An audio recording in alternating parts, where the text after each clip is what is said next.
Yenga Ashamar Kafune kabajamtoota jaalatamtoota hordoftoota Maddoolaa Miidiyaa kun qophii addaati. Qophiin addaa keenyarraa sagantaa kallattiidhaan akkuma armaan dura dubbachaa ture sagantaalee adda addaa qophiilee adda addaa biyya keessaa fi biyya alaa isin biraan gahaa turuun kenna waa yaadatamudha.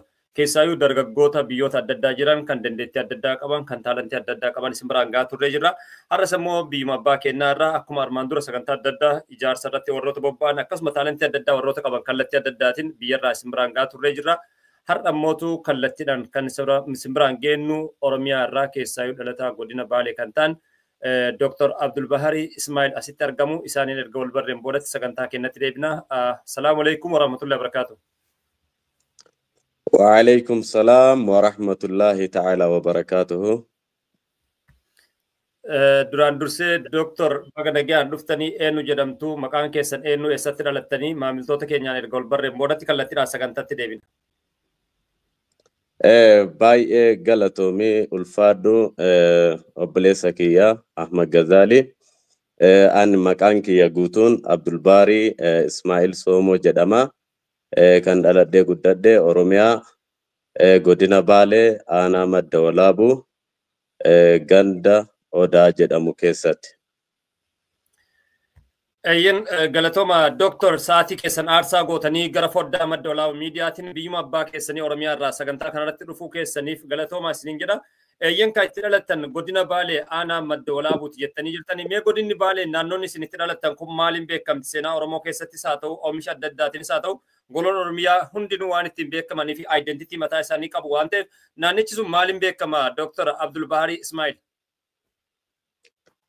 Yen baay'ee galatoomii akkuma beekamu aanaan Madda Walaabuu madda haaromsa sirna gadaa Oromootti illee kan beekamtu yoo taatu irra caalaa ammoo qabsoo hidhannootiin yeroo durii qabsoo lola Doombir lola Jaanadde kan hoggantoota kanneen akka Jeneraal Waaqoo Guutuu Koloneel Aliyyii Cirrii akkasuma ammoo Koloneel Haaji Adam Saaddoo wajjin ta'uudhaan lola yeroo garagaraatitti gita bittaa sirnoota yeroo darbanii keessatti adeemsifamaa ture ofirraa faccisuudhaan biyya isaanii kabachisiisanii daangaa Oromiyaa kabachisiisanii aarsaa gurguddaa itti kafaluudhaan dhaloota kan dhaalchisanii.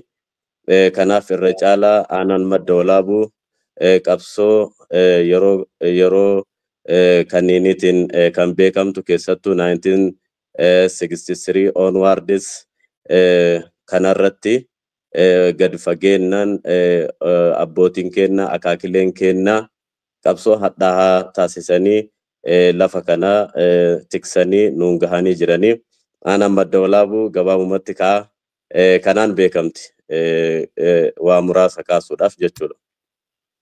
Egaa galatooma keessaayyuu waa'ee Madda Walaabuu yoo yaadnu Oromoonni kutaalee 11 seenaalee Oromoo keessatti iddoo addaa akka addaatitti ilaallamtuu fi qomoon Oromoo hundinuu ija takkaan ilaaluudha. Akkuma isin jettan aarsaa Oromoo ijaaruu keessatti gaafa Oromoo fi Oromiyaan jaarraa 16ffaa keessa sirna impeeriyaalaan kufee turetti deebisanii Oromoo utubuu keessatti iddoo seenaa qabdu keessaa Madda Walaabuu tokkodha. Dhuguma dubbachuuf akkasuma mootu Maddi Walaabuu lafa qubsama Oromoo qofallee osoo hin taane lafa dhuguma dubbachuuf haalli qabeenya qabaachuudhaan leecaloon uumama isiin qabdus hedduudha.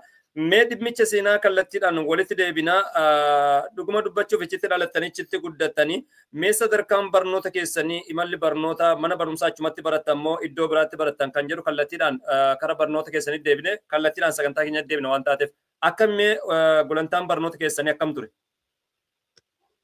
Yen anin akkuma si ibse dhaloonni kiyya ganda Odaati.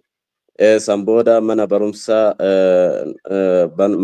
sadarkaa tokkoffaa Oborsootti junior schoolii kutaa tokko haga 8 achumatti baradhee magaalaa Oborsoo keessatti kan argamu jechuudha. Kun 2000 haga 2008 jechuudha. Akka bara faranjootaatti ministirii kan fudhadhe bara 2000 jechuudha akka lakkoofsa biyya keenyaatti.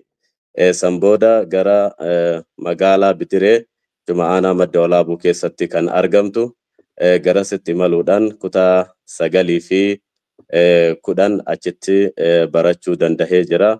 Mana barumsa sadarkaa lammaffaa Walaabuu jedhamu bara 2001 fi 2002 achitti baradhe jechuudha iskuulii. San ergasii booda preparatory iskuulii ammoo yeroo sanitti godina Gujii jedhamuudhaan kan beekamu magaalaa Nageellee Booranaatti preparatory school mana barumsa sadarkaa lammaffaa fi preparatory yookiin immoo mana barumsa sadarkaa lammaffaa fi qophaa'ina Nageelleetti kutaa 11 fi 12 achitti baradhe. San booda intraansii yookiin ammoo qormaata seensa yuunivarsiitii erga fudhadhee booda alhamdulillah akka carraa ta'ee qabxii darbiinsaa argadhe. Qabxii darbiinsaa argadheen immoo yuunivarsiitii Haramayaatti veterinary medicine na dhaqqabe. Yuunivarsiitii Haramayaatti 2012 akka bara faranjootaatti yookiin akka keenyatti 2005 irraa kaasee hanga 2010 yookiin ammoo 2012 up to 2018 achitti waggaa 6 baradhe. 2018 akka bara faranjootaatti degree jalqabaa veterinary doctor of veterinary medicine dhaan eebbifame. San booda yeroo xiqqoo dhaabbata Itoo Chikin keessa erga dalagee booda naannoo ji'a 8-9 deebi'ee yuunivarsiitii Haramayaa leekcharummaadhaan join gochuu danda'ee jira. San booda waggaa 2 achi erga tajaajilee booda 2014 akka biyya keenyaatti jechuudha. Yuunivarsiitii Finfinneetti Masters degree in veterinary microbiology Yuunivarsiitii Finfinnee irraa 2015 gara dhumaarra eebbifame yookiin 2023 jechuudha.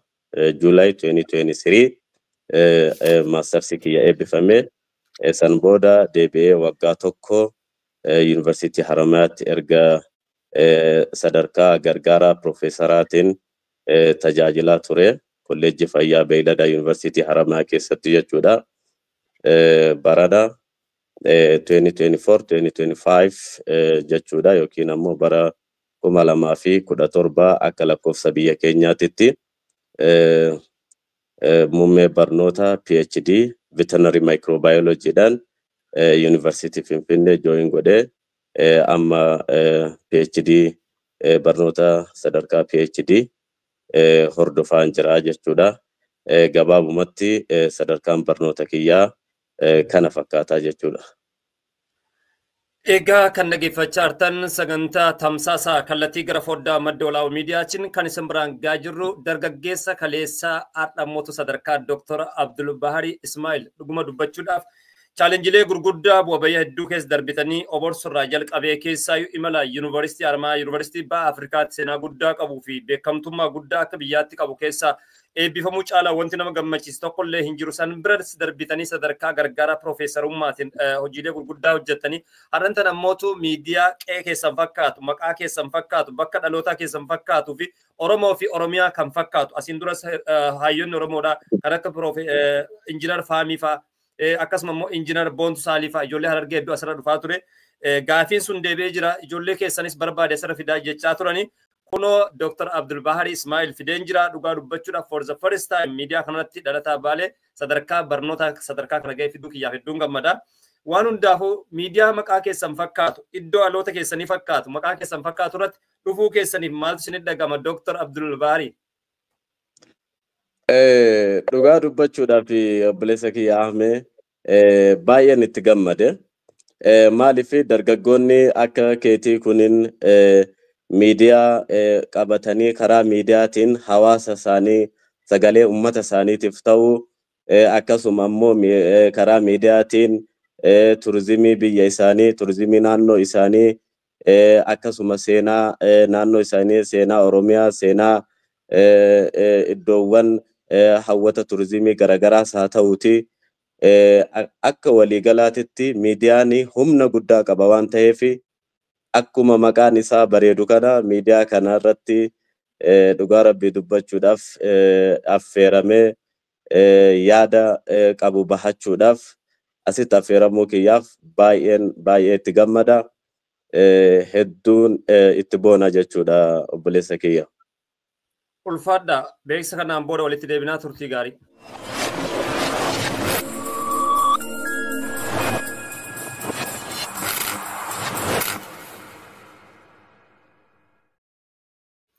Eeyyengaa tokko lama jechuudhaan sagantaa tamsaasa kallattii gara foddaa madda olaanoo miidiyaatiin kan isin biraan gahaa jirru qophii addaati. Godina Baalee irraa kallattiidhaan Yuunivarsiitii Haramaayaatti immoo gargaara piroofeesaraa ta'uudhaan kan gargaaraa jiranii fi ammas PhD irratti barnoota irratti kan argaman.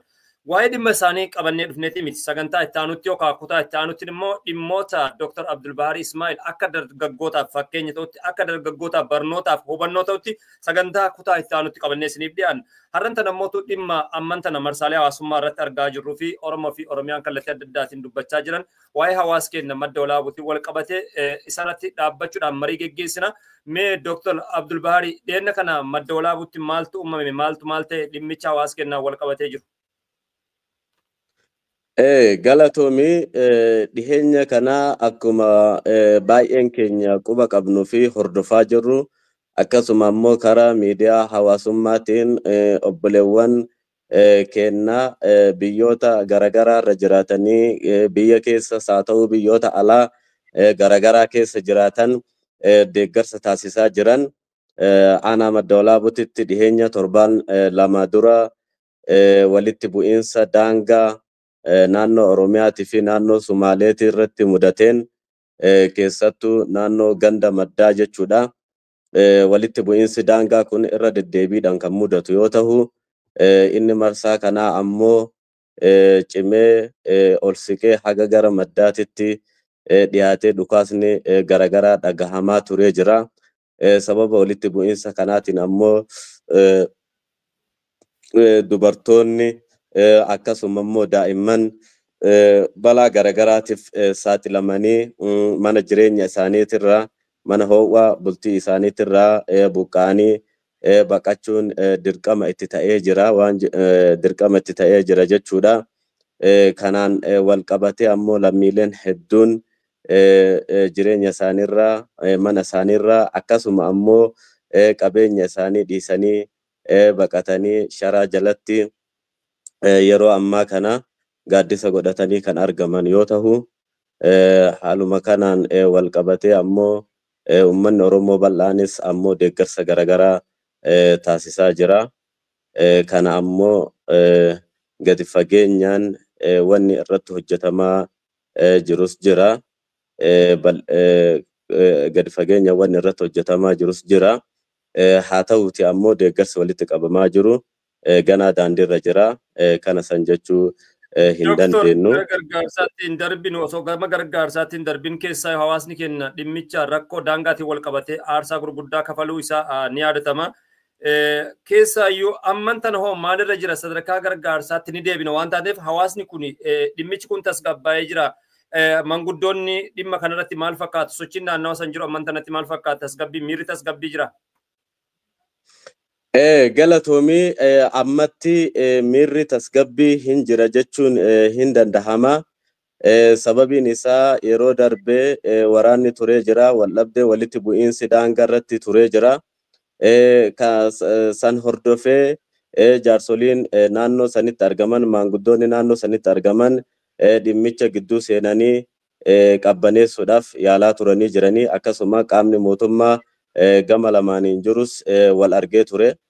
Galma maddaatitti wal arganii waliin mari'atanii lola dhaabuudhaaf sadarkaa walii galuurra gahanii jiranii.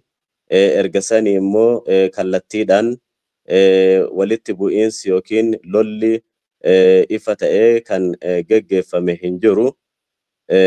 Kanaaf haalli amma jiru hamma tokko tasgabbaa'a jechuu dandeenya. Amansiisaa ta'uu baatus jechuudha. Galatooma kanuma addaan baafachuuf hawaasni keenya sagantaa kana hordofaa jirtan dhimmoota qe'ee sanii irratti gadi fageenyaan akka hawaasaattis akka dhalataa naannoo saniittis waan beekaniif kana gaafisan qabne miirri amma jiru miira tasgabbii akka ta'e argaa jirra. Mee ammatti Oromoonni keessaa yoo hawaasni keenya naannoo sanitti argamu maal barbaadan? Hawaasa Oromoo irraa, Oromoo fi Oromiyaa irraa maal barbaadan? Akkuma beekamu obboleessa kiyyaa gaaffii gaarii na gaafatte. Akkuma beekamu walitti bu'iinsa yeroo garagaraatitti uumamuun irra caalatti kan miidhaman dubartootaa fi daa'immani. Isaan kunniin ammoo iddoo jireenya isaanii mana isaanii irraa yoo buqqa'anii qabeenya isaanii gatanii baqatan lola san jalaa ilmaan isaanii baafachuudhaaf yoo buqqa'anii yookiin godaananii naannoo biraatti walitti qabaman acheessanitti gaaddisa isaan barbaachisa, bishaanii fi dhugdoo fi nyaata isaan barbaachisa. Dabalataan ammoo wantoota garagaraa kan akka bu'uuratti ilaalaman isaan barbaachisa jechuudha akka nama tokkootitti, akka ilma namaatitti jechuu kiyya. Plus immoo long term peace building naannoo sanitti akka uumamus fedhii guddaa agarsiisan jechuudha kana barbaadu. Eyyen galatooma waan hundaafuu kan dhaggeeffatan gara foddaa Doolaa Miidiyaatiin kan isin biraan gaa jiru qophii addaati. Qophii addaa ammootu kan isin biraan gaa jiru Falmataa Roorrootti gara Doolaa Miidiyaatiin qophiin keenya akkuma itti fufee jira. Sagantaa keenya akka wal duraa duubaan isin biraan geenne beeksisa kanaan booda walitti deebinaa turtii gaarii isin jedha.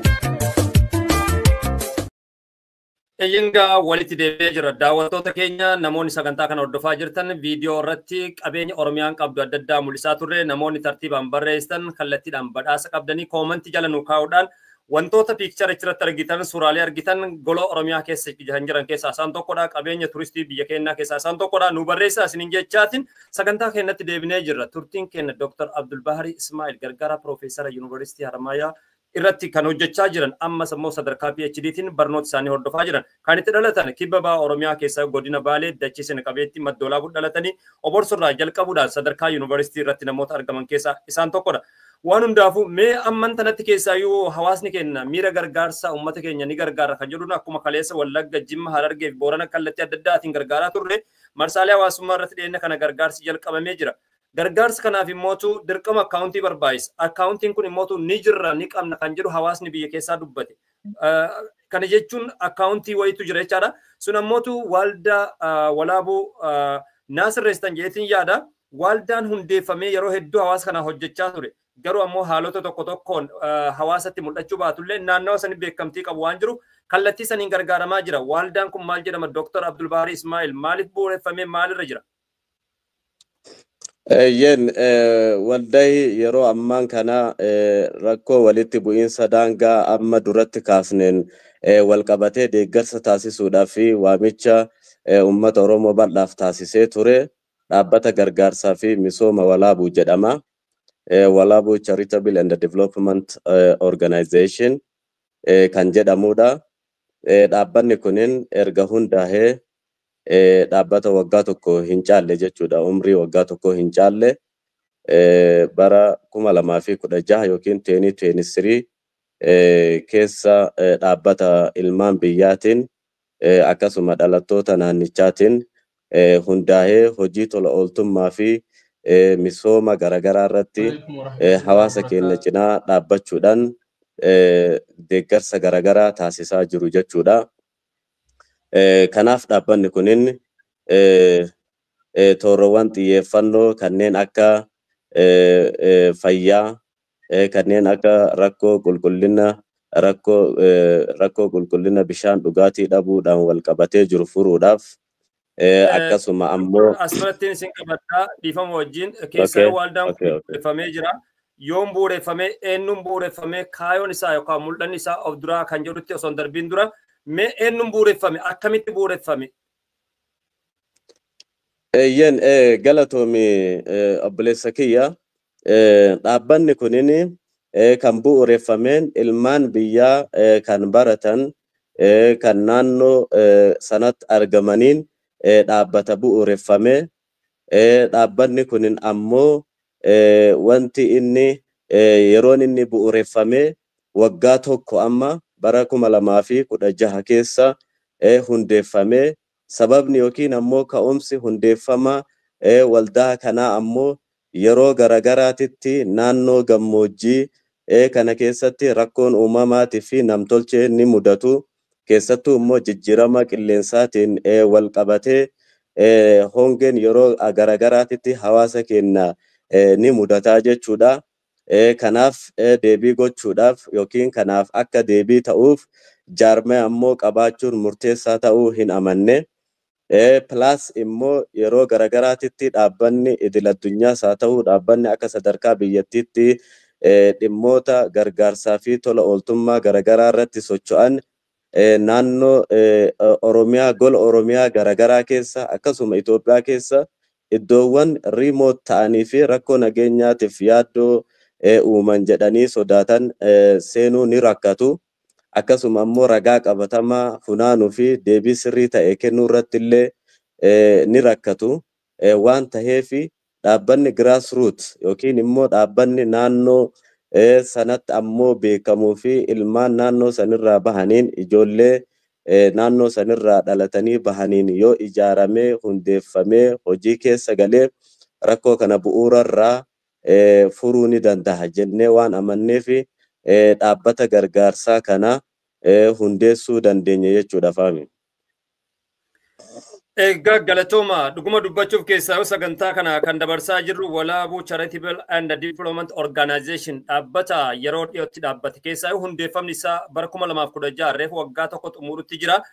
Mee dhuguma dubbachuudhaaf garaagarummaa waaldaan yookaan immoo dhalattoota naannichaatiin bu'uureffamee fi fageenyarraa yookaan immoo kutaa biraatti bu'uureffamee gargaaruuf garaagarummaan jiru maali? Faayidaan inni qabu fakkeenyaaf naannoo tokko tokkotti waaldaaleen osoma jiranii waldaa biraa gargaaruudhaan hawaasichi garuu kan rakkoo beeku naannoo san waan taateef wanti sun hin jira, konfiiziniin kun hin jira. Dhalattoota naannichaatiin bu'uureffamuu fi akkasuma immoo naannoo biraatti bu'uureffamee dhufuun gargaaruun kun akkami? Maanaan hawaasa bakka ga'u irratti? Baay'ee galatoomi.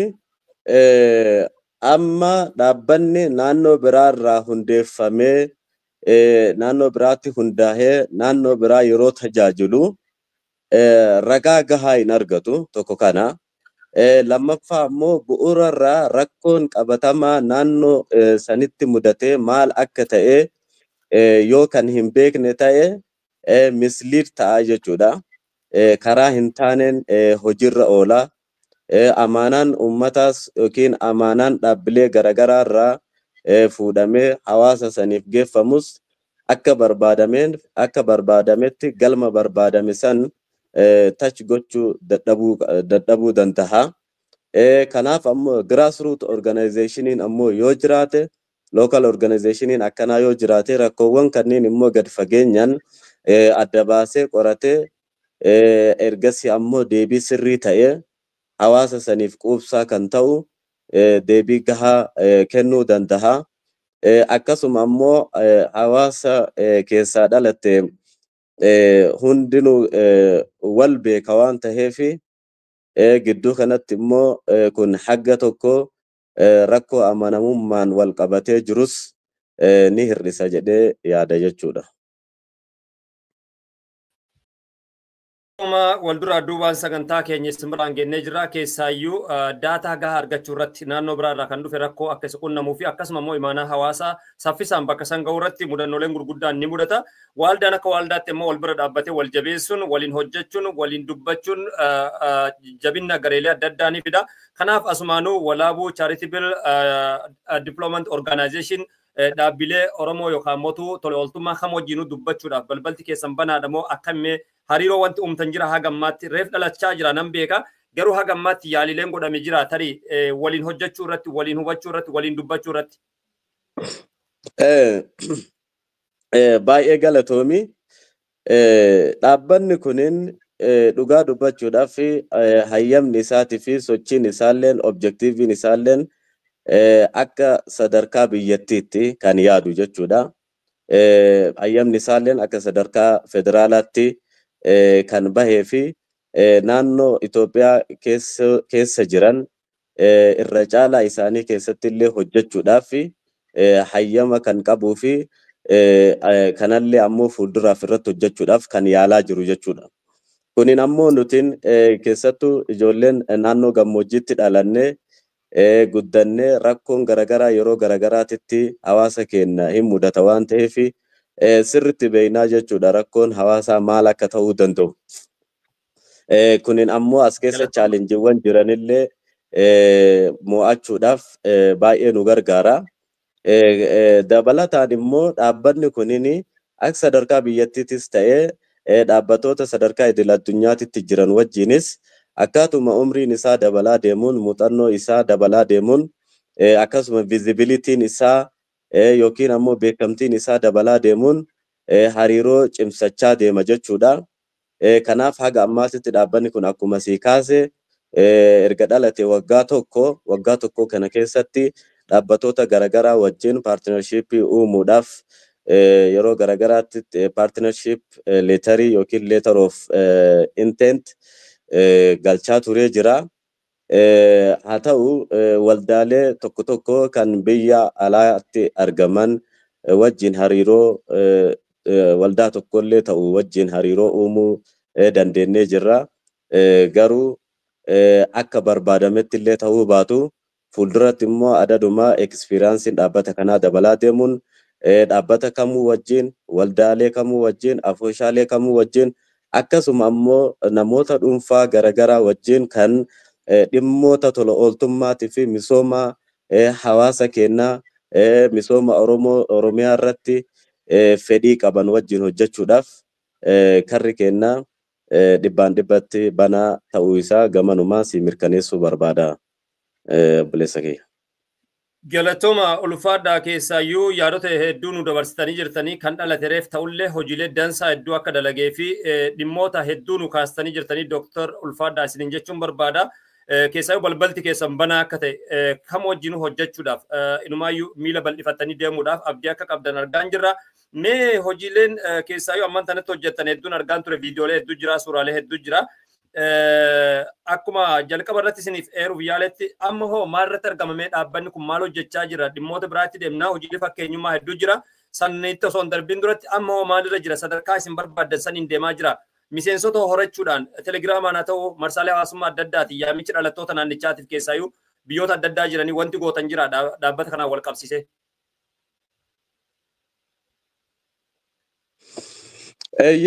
Sadarkaan inni amma irratti argamu hojiilee yookiin kaayyeffatee qabate san hojjechuudha.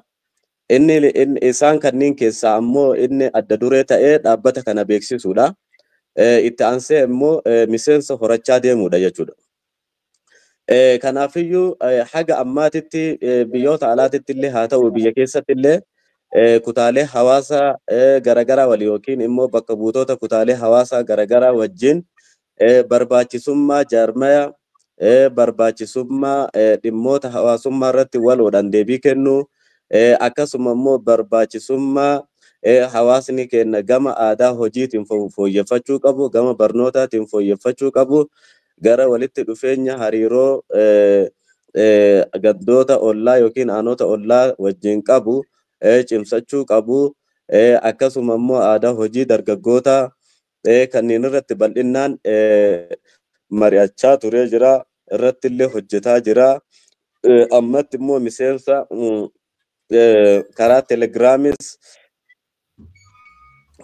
karaa telegiraamis ta'e karaa waatsaappii hin dhaga'amami. Hin dhaga'ama itti fufa ni dhaga'ama. Okay, thank you. Okay, thank you. Kanaafiyyuu miseensa horachaa jira karaa gruupii telegiraamaatiinis karaa waatsaappiinis akkasuma karaalee sooshaal miidiyaa garagaraatiinis waamicha yeroo garagaraatitti dhiyeessaa jira akkasuma ammoo namoonni objektiivii yookiin kaayoo dhaabbata kanaa ilaalanii ergamaa fi mul'ata isaatitti illee amananii gara dhaabbata kanaatti dhufanii dhaabbata kana wajjin hojjechuudhaaf akkasuma ammoo akka miseensatti illee galmahanii dhaabbata kana wajjin hojjechuudhaaf fedhii agarsiisan yeroodhaa gara yerootti dabalaa jiranii kunin ammoo waan baay'ee nu gammachiisuu fi milkaa'ina jennee ilaallu keessaa isa ijoodha jechuudha. Egaa galatooma Dooktor yaadota hedduu nu dabarsitanii jirtanii keessaayyuu hojii ooltummaa adda addaa irratti fakkeenya gurguddaa akka qabdan akkasuma immoo fakkeenyummaa qofaa miti dhalattoota naannichaa invite gochuu irratti hojiilee gurguddaa akka hojjechuuf deemtan akkasumas immoo telegiraamaan haa ta'u kallattii adda addaatiin miseensota akka qabdan dheertanii jirtanii mee hojiileen isin hojjettan keessaa hojii tola ooltummaa kanaan wal qabatee viidiyoon asirraa argitan kun taatee yoom taateedha taatee dhiyeenya kanaati immoo armaan dura osoo hin bu'uureffamin dura mee asirratti viidiyoon kun maal mul'isa kan yoomiti viidiyoon kun? Baay'ee galatoomii taateen kun riisentiidha. Taatee yeroo dhiyoo kanaati ji'a 4 akkas hin caalu. Kanaaf namni amma asirratti argitan kun obbo Kadiir Juloo jedhama. Dhalataa aanaa madda walaabuu ganda warree yeroo ammaa walaabuu lixaa jedhamuudhaan beekamu. Namni kun nama umriidhaan nama guddaati akkasuma dhibeen isaa asirraan qaama kana bakkuma akkuma amma asirraa argaa jirtan kana qaamni kunin akka malee dhiitahee waggaa 10 oliif dhukkubsachaa ture jechuudha. Jalqaba ka'umsi dhibee kanaa ilkaantu dhukkubeeni yaalachuu dadhabuudhaan kan ka'e akkasuma humna dhabuurraa kan ka'e dhibeen kun yeroorraa gara yerootti itti guddachaa dhufe sadarkaa waa nyaachuullee waa dhuguullee dadhabsiisuurra gahe jechuudha. Kanaaf nama kana akkuma argineen karaa pilaatfoormii sooshaal miidiyaa qabnuun miidiyaalee hawaasummaa qabnuun sheer goonee miseensota keenyaa fi deeggartoota keenya biraan geenye akkasuma waan deeggartoota keenyaa fi miseensota keenyarraa walitti qabneen ajjeesanii fuunee hospitaala rifaraala hawaasaa geessinee amma namni as biratti isa wajjin argaa jirtan kunin hojii gaggeessaa dhaabbata kanaa kan turan amma ammoo daayirektara piroogiraama dhaabbata gargaarsaa fi misooma walaabuu ta'anii kan tajaajilaa jiran Ahmad.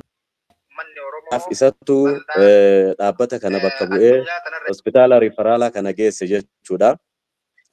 Yaalii isaatiif gara qarshii 112,000tu itti bahe sanirraa kan hafe amma namni kun fayyaa isaa guututti deebi'ee fayyaa isaa guututti erga deebi'e ammoo dhibee isaa kana wal qabatee hojjechuu fi maatii isaa jiraachifachuu waan hin dandahiniif maatiin isaanii akka malee harka qalleeyyiidha. Kanaaf dandamannaa maatii isaaniitiif kan oolu mallaqa sanirraa hafe re'ee 13 re'ee dhaltu akkasuma ammoo korbeessa tokko waliin walumaa galatti re'ee 14 akka horachuu danda'an muuxannoollee yookiin ammoo leenjii dabalataallee kenninee fi re'ee 14 akka waliigalaatitti gumaata gooneefii jirra jechuudha. Walumaa galatti baasiin isaanitti bahee gara birrii 1,173 hin ta'a jechuudha. Kanaaf kunin nuuf gammachuu guddaadha dhugaa dubbachuudhaaf. Kanaaf nama gargaaruuf nama ta'uun qofti gahaadha. Ulfaadha Dr. Abdulbahari Ismail gargaaraa Piroofeesara Yuunivarsiitii Haramaayaa ta'uudhaan hojiilee gurguddaa dalagaa turtanii jirtanii. Dhuguma dubbachuuf viidiyoo sanarraa waa hedduun argeen jira. Viidiyooleen hedduunis kallattiidhaan mul'achaa akkuma jiranitti jechaadha. Dhugaa dubbachuudhaaf leenjii dargaggootaafis kennaa turtan keessaa hawaasummaa irratti akkasuma immoo ji'a Ramadaanaas dhufaa jira armaan duras hojjechaa turtanii hojiilee gurguddoo akka fakkeenyummaatti dalagan kan ani dubbachuu hin dandeenye kan seenaaleen dubbatan dookumentiin hedduun na bira ga'ee jira. Mee kanarra hoo wanti dalagdan leenjiin dargaggoota irratti dalagaa turtan keessaa qalbii dargaggoota ijaaruu irratti meentaalitii dargaggeessaa surphuu irratti wantoonni hojjetaman hedduun jira hawaasummaa irratti mee hojiilee akkasii kana hoo haala kamiin dalagaa turtan? Baay'ee galatoomii dhugaa dubbachuudhaaf dhimmi dargaggoota keenyaa yeroo ammaa kana akkuma Oromiyaatitti akkasuma immoo akka biyyattiitti iyyuu sadarkaa nama yaaddessuurrallee jira jechuun hin dandahama. Sababni isaa aadaan hojii dhabamuurraa kan kahe akkasuma dargaggoonni keenya araada garagaraatiin qabamanii hojii hojjechuu hin dandeenye akkasuma barnoota irratti illee immoo ciminaan hirmaachuun hir'atee jira jechuudha. Kanaaf bal'inaan akkuma beektu fakkeenyaaf Anaafatilleen Baaletti dhalannee guddannee ilmaan keenya obboleewwan keenya baay'een isaanii karaa godaansa seeraan alaatiin lubbuun isaanii baay'ee darbaa turee jira jechuudha.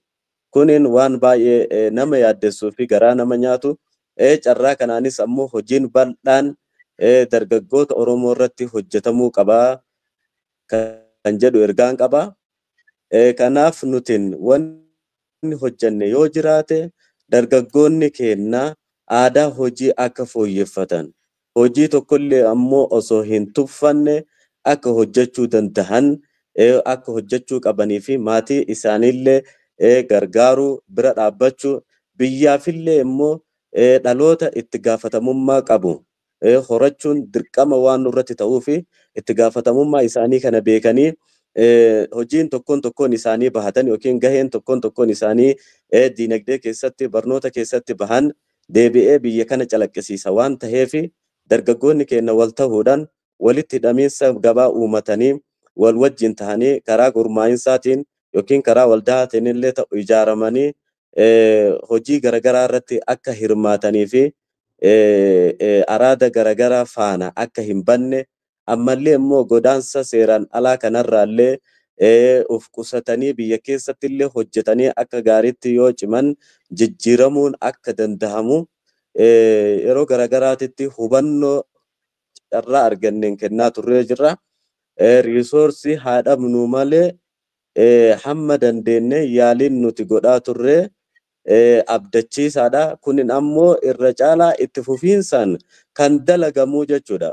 Kunin hojii ijoo dhaabbata gargaarsaa fi misooma walaabuuti. Akkuma duratti sii kaasee dhaabbanni kunin dargaggootaan ijaarame parsantii 95 ol dargaggoota jechuudha. Kan dhaabbata kan ijaaranii sochoosaa jiran. Kanaaf humna biyyaa waan tahaniif dargaggoonni kunin gadi fageenyaan irratti hojjechuun waliin hojjechuun nulleen sadarkaa dargaggummaa san keessa waan hin bahiniif akka barbaannetti walitti dubbannee walitti haasofnee aadaa hojii keenya dargaggoonni keenya akka cimsatan cimsinee kan hojjennu tahaa. Kuni ammoo inshaallah fuulduratti illee waan bal'inaan itti deemnu tahaa jechuudha. Eeyyenga akkuma jalqaba irratti isiniif eerruuf yaala sagantaa tamsaasa kallattii gara foddaa madda walaabuu miidiyaatiin sagantaa keessaa gargaarsa hawaasa keenya madda walaabuutiin wal qabatee qophii addaa gadi fageenyaan walaabuu chaarit maal hojjechaa jira akkamitti bu'uureffame amma maalirra jira mul'anni isaa egeree hoo maalirra jira kan jedhuuf sagantaa Dr. Abdul Bahari Ismail wajjin gara foddaa madda walaabuu miidiyaatiin goon beeksisa kanaan booda walitti deebinaa turtii gaarii isiniin jenna.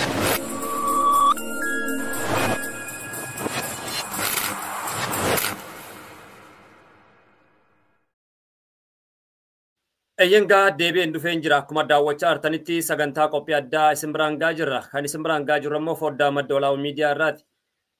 Dhuguma dubbachuuf Dr. Abdul Bahari waa hedduun arginee jirra. Nama wal'aaname arginee jirra. Manguddoota kallattii adda addaatiin yeroo wistan arginee jira. Yeroo ramadaana ammoo yeroo wanta adda addaa soorata adda addaa qoodan viidiyooleen adda addaa mul'achaa jira. Mucaa wal'aaname tokkos argaan jirra. Mucaanoo maalidha dhimmichi irratti raawwatame akkam ture barataa yuunivarsiitii fakkaata erga booda dhukkubsate natti fakkaata keessallee beekuu baadhu akkam ture walaabuun akkamitti bira dhaabbate mucicha kana maqaan isaa eenyu?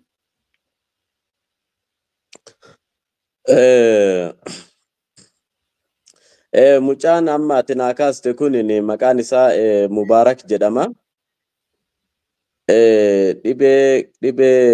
Dhibee keessootiin rakkachaa yeroo dheeraadhaaf kan ture garuu isaaf deeggarsa bal'aallee yookiin deeggarsa guddaallee taasisuufillee baannu yookiin ammoo lubbuu isaa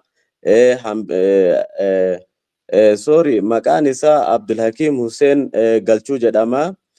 Mucaan amma asirratti arginu kunini hojjeta ogeessa fayyaa beeyladaa ture deeggarsa guddaallee godhuufi baannu kana jechuun yeroodhaan dhaqqabnee lubbuu isaallee baraaruu dadhabnu garuu hamma dandeenyeen akkuma argitu hirmaannaa dargaggoonni keenya taasisaniin aga sadarkaa rifaraala hospitaala magaalaa Finfinnee keessatti argamanitti geessinee yaalchisuudhaaf xaarii guddaan godhamee jira.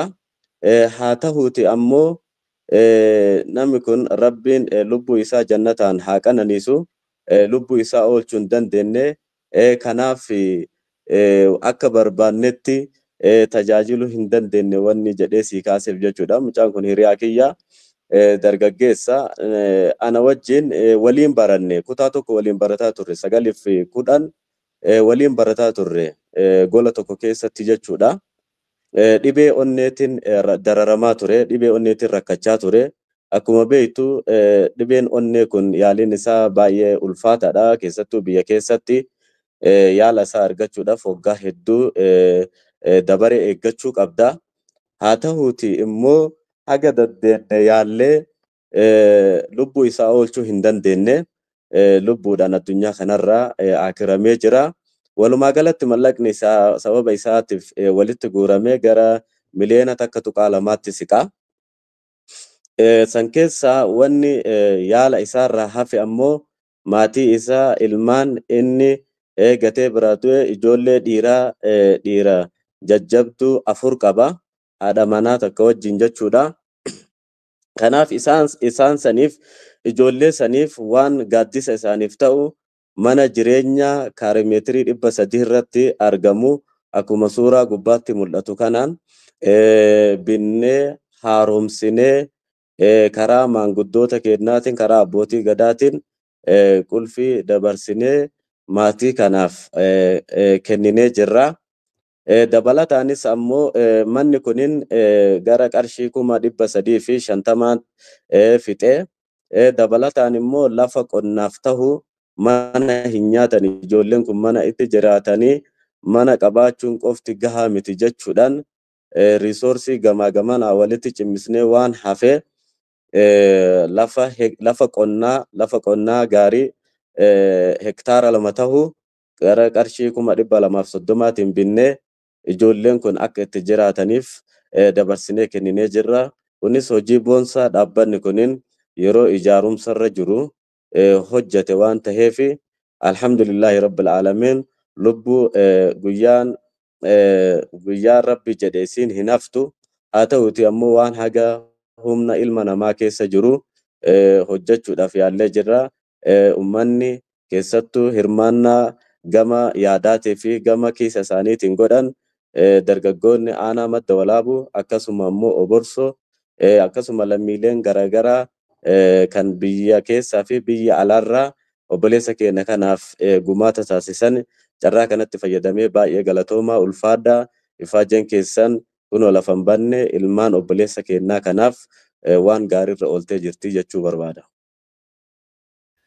Galatoma ulfaadha walaabuu charitable organization development irraa yaada nu dabarsitan keessaayyuu marii paanaalii geggeessanii turtan miseensota bakka bu'oota nageellee Booranaa fi Bidiree jidduutti jechaadha. Akkam ture mariin sun ammoo dhimmoota maalii irratti mi'a asirratti dooktor gadi fageenya maaliif yeroo ammaa kanatti kan barbaachisu nageenya guddaa waan taateef marii paanaalis geggeessanii turtan dhaabbanni keessa sadarkaa nageenyaa keessattis qooda akka fudhatte ragaaleen adda addaa na bira jira.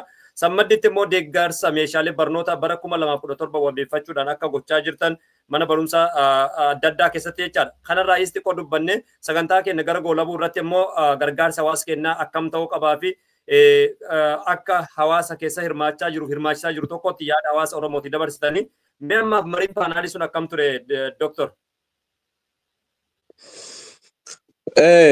Baay'ee galatoomii mariin paanaalii yeroo garagaraatitti geggeessuun baay'ee murteessaadha. Kanuma bu'uura godhachuudhaan dhaabbanni gargaarsaa fi misooma walaabuu yookiin walaabuu charitable and development organization marii paanaalii deeggartootaa fi miseensota waldichaa yookiin dhaabbatichaa waliin magaalaa Nageellee Booranaatti fi akkasuma immoo aanaa madda walaabuu magaalaa Bidireetti geggeessuu dandahee jira.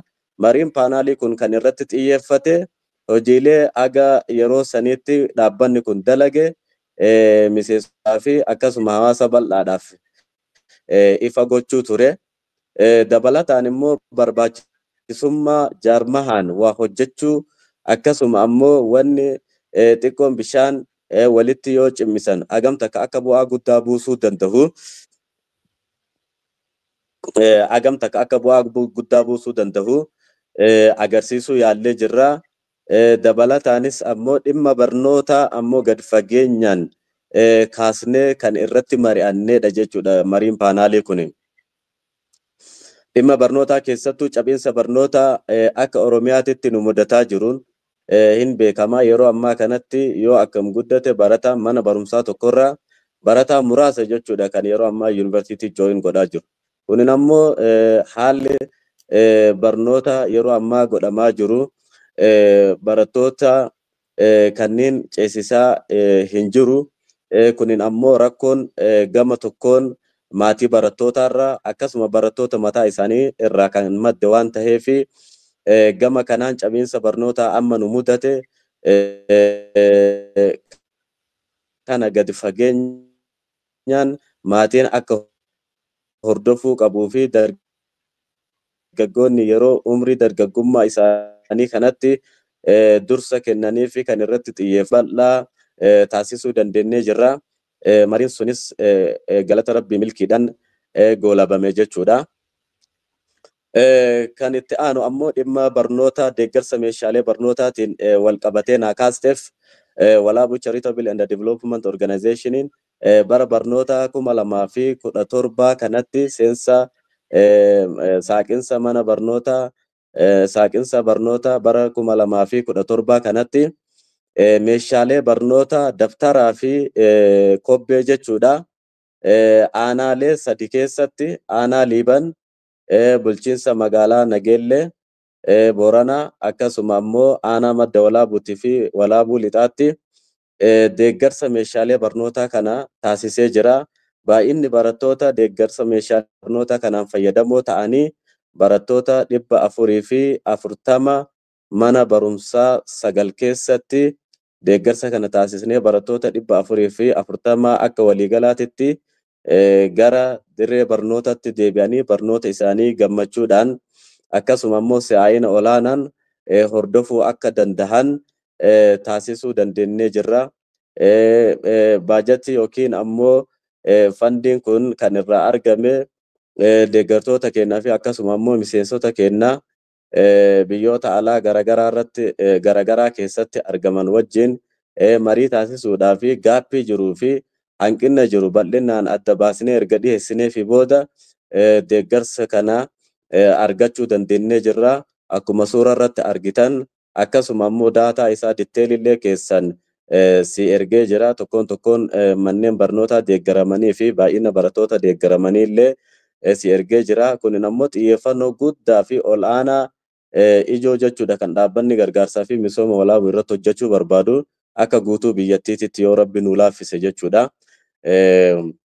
Kana dabalataan kana qofaa miti boriif iftaanitti keessan waan si ergu ta'uu mala teessoo mana barumsaa ajajnee mana barumsaa Hacaaluu Hundeessaa mana barumsa sadarkaa tokkoffaa Hacaaluu Hundeessaa kan magaalaa Bitiree keessatti argamuuf teessoo hojjechiisnee boriif iftaan xumuramee kan wal harkaa fuudhinsa taasisnu ta'a. Kunis qophii jira. Barnoota irratti immoo hojjennoon keenya baay'ee olaanaa waan ta'eef kanaaf suuraalee kana yeroo akkanatti argu anis baay'ee na gammachiisa. Kana fakkaata barnoota wal qabatee wanni jiru. Dr. Galatoomaa keessaa yaada nu dabarsitanii naga ammaatti viidiyooleen adda addaa na bira jira. Hanqina yerootiif kan ka'e hunda asirra mul'isuu baannullee sagantaa itti aanutti ni mul'isna. Mee amman tanatti dhuguma dubbachuudhaaf waaldaan kun waraqaa hayyamaa qaba, laayisansii qaba, sadarkaa federaalaatti argatee jira. Of duratti hojiilee hedduu dalaguuf deemaa jira. Uummata Oromootiif madda walaabuu amman tanatti maal barbaada jennee jalqabas dubbannee jira. Sagantaa keenya goolabuun duratti hawaasni Oromoodhaa kallattii adda addaatiin sagantaa irratti hirmaachaa jiru. Wanti kun Ramadaanis dhufaa jira. Kanarra dhaabbachuudhaan warroota waadaa galaniifis haa ta'u akkasuma deeggartoota sagantaa irratti hirmaataniifis yaadni dabarsitan yoo jiraate Dr. Abdul Baharii sagantaa keenya goolabuun duratti. Baay'ee galatoomi ulfaadhu obboleessa kiyya. Dhugaa dubbachuudhaaf hawaasni aanaa madda walaabuu kan sababa walitti bu'iinsa yeroo darbee kanaanii manaa fi jireenya isaarraa buqqifame kun yeroo jalqabaati miti. Lammiileen buqqa'an kan waggaa dheeraa waggaa 9 ol lakkoofsisanii hanga ammaatti deebii osoo hin argatin sharaa jalatti dararamaa jiranitu jira. Lammiileen kun bu'uurarraa wanni isaan barbaadan yoo jiraate hojjechuu danda'u, jijjiiramuu danda'u, lafa qonnaa qabu, jireenya mataa isaanii hawaasa geggeeffataa turedha. Kanaaf nagaan iddoo irraa buqqifamanitti deebi'anii jireenya isaanii idileetti deebi'anii jiraachuudha. Fedhiin isaanii guddaan jechuudha. Kanaaf ammatti immoo dubartoonni daa'imman sababa walitti bu'iinsaa kanaan qabeenya isaanii irraa buqqaanii mana isaanii irraa buqqaanii iddoo garagaraatti kaampii garagaraa keessatti argaman yookiin saayitii buqqaatotaa jedhamee keessatti argaman yeroo kanatti Ramadaan illee dhufaa jira. Uummanni Oromoo bal'aan irratti hirmaatee deeggarsa taasise kanaan carraa kanaan waan ittiin sooman ni argatan jennee abdii goona. Isaanis ammatti emergency response isaan barbaachisu kana garuu immoo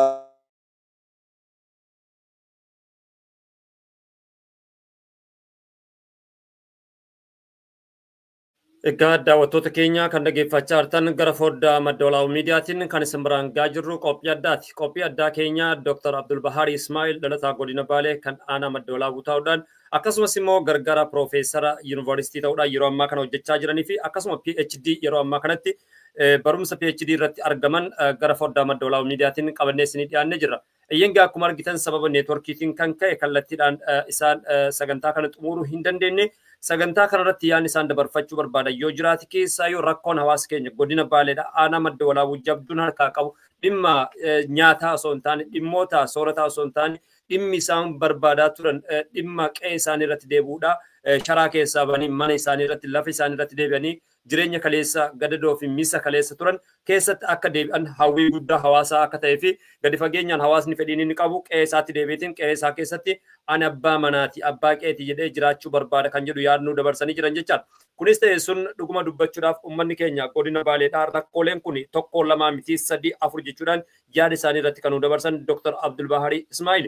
Keessaa rakkoon godina Baalee kun dhimma daangaatiin wal qabatee yeroodhaa yerootti rakkooleen akkanaa kun mul'achuun hawaasni jireenya tasgabbii akka hin jiraanneef rakkoolee saaxilan keessaa isa tokko jechuudhaan sagantaa turtii wajjin goonee keessatti deebi'ee jira. Marrigaa qaamni dhimmi ilaalu dhimma daangaa Oromoo fi Oromiyaa barbadummaa Oromiyaa irratti akkasuma immoo dhimma daangaa hawaasaatiin wal qabatee hawaasni dhimmoota akkasii irratti qaamni dhimmi ilaalu gadi fageenyaan akka hojjetuuf yaamicha Oromoo fi Oromiyaaf godhamee jira. Akkuma isaan irraa yaada furannetti keessaa yeroo ammaa kanatti hawaasni keenya godina Baalee rakkoon guddaan inni qabu yookaan immoo rakkoon hawaasni naannoo madda walaabuu qabu dhimma nyaatee buluu osoo hin taane dhimma qe'ee isaa irra deebi'eetiin mana ijaarrachuu mana keessa jiraachuu sharaa keessaa baheetiin daangaa isaa kaleessa irra jiraachaa ture qabiyyee isaa kaleessaa irratti jiraachuu barbaada kan jedhu yaada dabarsee jira. Kanaaf dhuguma dubbachuudhaaf ammatti maal barbaachisa kan jedhuu fi uummanni keenya qaamni dhimmi ilaalu waan saniin furmaata yoo kennu hawaasni immoo akka hawaasaatti Oromoon akka Oromootti kallattii adda addaatiin akka gargaaru Ramadaanni dhufaa jira kan jedhu yaadnu dabarsanii jirani. Hanqina teeknikaa nu qunnamee sababa neetworkiitiin addaan citee ture kallattiidhaan Dr. Abdul Bahari Ismailittiin isin deebisa. Baga nagaan deebitan Dr.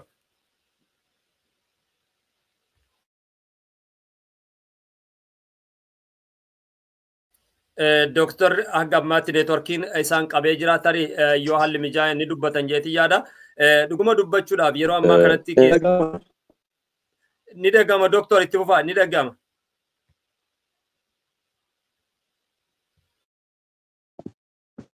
Itti fufaa Dr. itti fufaa neetworkiidha nuuf kolchaa isiniin jenna hanqina neetworkiiti itti fufaa Dr. yaada keessan. Baay'ee galatoomee dhiifama rakkoo teeknikaatu nu baase. Kanaaf maali deeggarsi amma argame kun inni ammaaf sooma kana qabannaa sooma bara 1446 kanaan wal qabatee akka gaarii lammiilee keenya qabeenya isaaniitii fi mana isaaniirraa buqqa'an deeggaruudhaaf ni oolaa. Garuu ammoo itti fufiinsaan qaamoleen dhimmi ilaallatan qaama mootummaa akkasuma jaarsoliin biyyaa akkasuma ammoo lammiileen garagara hawaas kutaan hawaasaa garagaraa dhimmi kun isaan ilaallatu dhimma kanarratti hojjechuudhaan nageenyi waaraan naannoo sanitti bu'ee hawaasni kunin iddoo jireenya isaanii kaleessa irraa buqqifaman sanitti deebi'anii jireenya isaanii idileetti deebi'anii hojjetachuu danda'anii jiraachuu danda'anii jireenya isaanii fooyyeffachuu danda'an waan ta'eef nutis ammoo akka dhaabbata gargaarsaatti ejjennoon guddaan nuti qabnu reconciliation fi peace building naannoo sanirratti geggeeffamu keessatti gahee olaanaa taphachuu barbaanna kan yaadaa jirrus kana haa ta'uuti ammatti immoo emergency response ni barbaachisa. Emergency response erga godhamee booda ammoo gara recovery itti deemama. Lammiilee buqqifaman kana recover gochuu irratti ni hojjetama. San booda ammoo gara development itti cehaa jechuudha. Kanaaf deeggarsi lammiileen keenya obboleewwan keenya biyyoota garaagaraa irraa taasisan dhimmoota kana ni qarqaara ni fooyyessaa ni utubaa jechuudha. Carraa kanatti fayyadamuudhaan dhugaa rabbi dubbachuudhaaf waan affeerteef illee galatoomi jechuu barbaada. Kanaaf ummata Oromoo bal'aa karaa garaagaraatiin yeroo isaanii aarsaa godhanii akkasuma immoo dhimma kana deeggarsa kana qindeessuu keessatti gahee leencaa bahatanii biyyoota addunyaa garaagaraarra biyyoota Eeshiyaa, Ameerikaa, Yuroop, Afrikaa akkasuma biyya keessaallee waan qaban osoo hin qusatin ummata madda walaabuutiin isinii jirra, isa waliin jirra, isa waliin dhaabbanna hagga jireenya keessan deebi'ee akka duraatitti ijaaramutti waliin jirra jechuudhaan deeggarsa kana taasisanii fi ulfina guddaa qabna. Maqaa ummata Oromootiin akkasuma maqaa ummata madda walaabuutiin baay'ee galatooma ulfaadha wayyama rabbi sanirra haa jaalatu. Tabaate rabbiin dachaan bakka haa buusu. Akkanumatti ammoo wal cinaa haa dhaabbannu, wal deeggaruu, wal gargaaruun, deeggarsa walii godhuun tokkummaa keenya ni cimsa, obbolummaa keenya ni dabala. Akkasuma ammoo waliif jirra jechuu keenya agarsiisa. Kanaaf immoo rakkoon uumamaatii fi namtolchee iddoowwan garaagaraatitti yeroo mudatanitti akkanuma waliin taane hawaasa keenya bira haa dhaabannu, hawaasa keenya haa utubnu ka jedhu gamanumaan dhaamsallee dabarfachuu barbaada. Baay'ee galatoomne. Egaa kan dhaggeeffachaa turtan sagantaa tamsaasa kallattii gara foddaa madda walaabuu miidiyaatiin kan isin biraan gahaa turre. Anis immoo qopheessaa sagantichaa Falmataa Roorooti. Turtii keenya irratti keessummaa ta'uudhaan biyyuma abbaa isaanii Oromiyaa magaalaa Finfinneerra Dr. Abdul Baharii Ismail gargaaraa Piroofeesaraa yeroo ammaa kanatti barumsa PhD'tiinis sadarkaa guddaa argachuudhaaf namoota abdiin irra kaa'aman keessaa isaan tokkodha. Waan sa'aatii keessan aarsaa gootanii sagantaa keenya irratti nu dhiyaattaniif galatoomaa isiniin jecha of duratti immoo sagantaalee adda addaa waa'ee dinagdee irratti waa'ee barnootaa irratti kallattii adda addaatiin waa wajjin haasofnuu fi qora qalbii dargaggoota keenyaa kan karaa baharaa yookaan immoo saaraa Liibiyaatti deemaa jiru kanarratti wajjin hojjechuudhaaf maddi walaabuu miidiyaa isin cinaa jira. Akkasumas immoo hawaasa keenya kallattii adda addaatiin hojiilee tola ooltummaa hojjetame karaa foddaa madda walaabuu miidiyaatiin akka hordofan abdiin qabna. Waan nu dhaggeeffataniif galatoomaa isiniin jecha sagantaa keenya goolabuuf dirqamnee jirra. Nagaatti nu tura.